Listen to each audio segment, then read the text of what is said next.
After watching episode 3 of Creature Commandos, I'm absolutely convinced this show is going to leave me and everyone else wanting and hungry.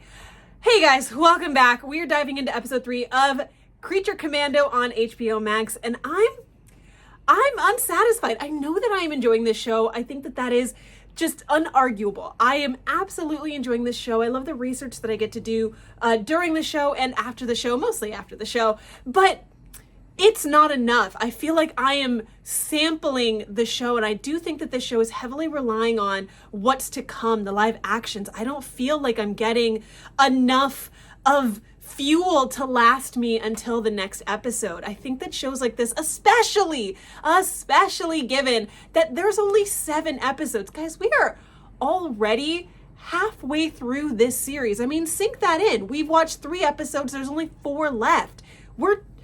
We're basically done, and there's so much in the show that hasn't been spoken about yet. We haven't seen Frankenstein and Lady Frankenstein meet. We haven't met, if we're going to, any of the Shade organization, because that's the organization that set up the Creature Commandos, the Freedom Fighters. Really, it's the background organization that helped so many of these monsters even get created. I know we brought Weasel into the show, and he's more Suicide Squad and a Lone Ranger, and Dr. Phosphorus as well. They've normally been Lone Rangers and not necessarily associated with team dynamics.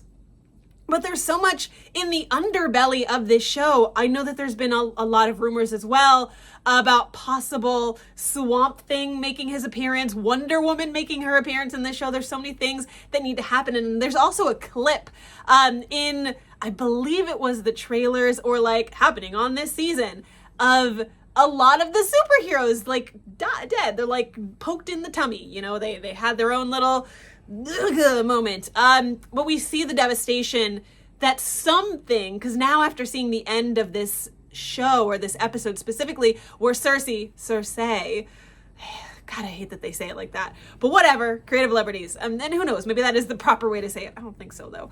But you see Cersei at the end, as she's been ravaged by Weasel and, you know, burned by Dr. Phosphorus, you see her say, "You've destroyed everything. You've ruined everything, and now the world is gonna end." But I'm like, sweetie, nothing's happened. If we need to go upstairs and kill the princess, we still have time for that. Literally nothing has happened, unless you're trying to tell me that one of your goons is the reason why the universe is gonna end. Nothing has happened. If anything, the only thing that has been destroyed is our poor GI robot Jake 2. Like, are you kidding me? Was that really necessary? She's just the extra. Cersei is just the umpteenth, and I know that there is so much more to that, but I'm calling it again because I made this reference in my first breakdown of episode 1 and 2. I know the princess is evil. I know for a fact that the princess is evil. I just need to know how involved Cersei is to the evil schemes.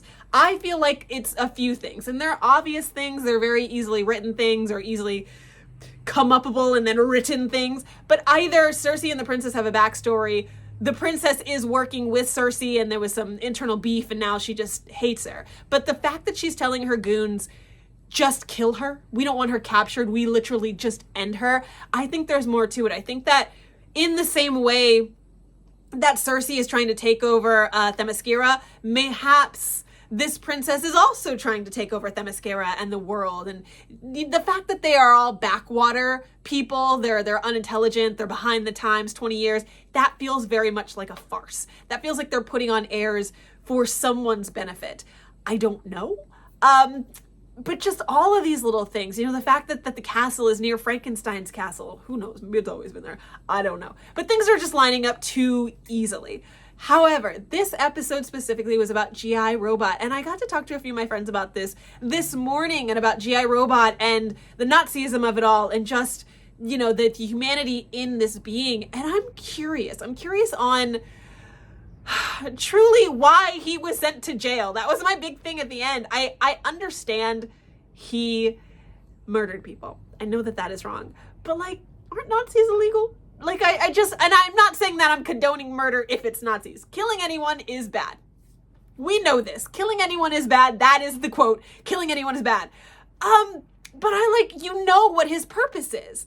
You know, and I think that so harshly criticizing and even saying, they even tried him as a human. You know, they tried him as a being. He has everything in him to be tried as a person. But his prime directive was that he had to kill Nazis. There's no ifs, ands, or buts about it. And I also am confused why a Nazi would go to like a thrift store, a Goodwill, and get, or a training whatever depot, and get a robot that was specifically used to kill Nazis. Did this man not do his research before? And I feel like the guy who was talking to him, maybe he didn't. Maybe all he said was, this robot was used. But I feel like doing an iota of research would be important. It just felt off to me. But I also, and then there's so many little things I want to talk about, but that in itself, I felt really bad. I mean, this robot knows nothing other than, hey, my friends, we get together as friends and we, ex-nay Nazis. I thought that the guy who had originally picked him up, or like the last guy who picked him up from the thrift store, Goodwill, pawn shop, I thought that was going to be a descendant of one of his buddies. Because that's what that's what the GI robot really wanted. He was like, I just want to see my boys again. Like, that would make me happy. These boys are probably long gone, if not well into their 80s. I doubt he would even recognize them if he saw them again. Who knows? Maybe we'll get to see them interacting later on in an episode. Not that there's a lot of time, because again, there's only 4 episodes left, so we'll see if we actually can get to that. I don't think that we will. I want to see Swamp Thing come up in this. I feel like there's a lot of photos around of like Swamp Thing and the Lady Frankenstein together while Frankenstein is back holding the flowers. It seems like any opportunity that Lady Frankenstein has to get at Frankenstein is great, but we still need to see them together. We need to see so many different things. I need to see what's happening with this Nina Matsurtsky and GI robot love situation that's happening. I don't know how far that's going, or if it's going to go that far. I mean, they're spilling organs on this show, so it's not like it's too far out of the realm. But going back to my very first point, I just feel like this show is going to leave me wanting. The 23 minutes, the 25 minutes every week isn't enough for me to feel satisfied. So I think this show is simply just laying the groundwork for the live action, which is unfortunate. I think that if this show was truly going to leave audiences satiated, it needed to be at least an hour.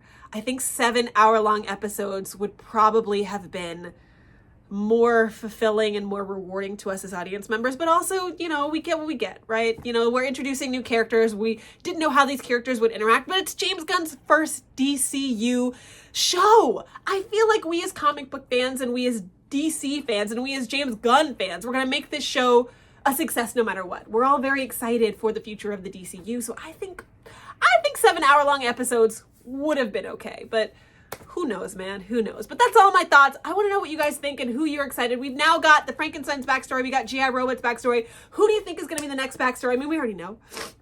We already know who's it's going to be because we saw the clips. It's going to be Weasel. I'm really excited. I know Weasel didn't kill those kids, and you see that. So I feel like all of these heroes, these anti-heroes, these villains, these monsters, their stories are changing, but they are better people than we're giving them credit for. They're just misunderstood heroes, and I love that we're getting to see that, and I'm so excited to see all them in live action later on. I wish the show just breathed a little bit more and gave us a little bit more to chew onto.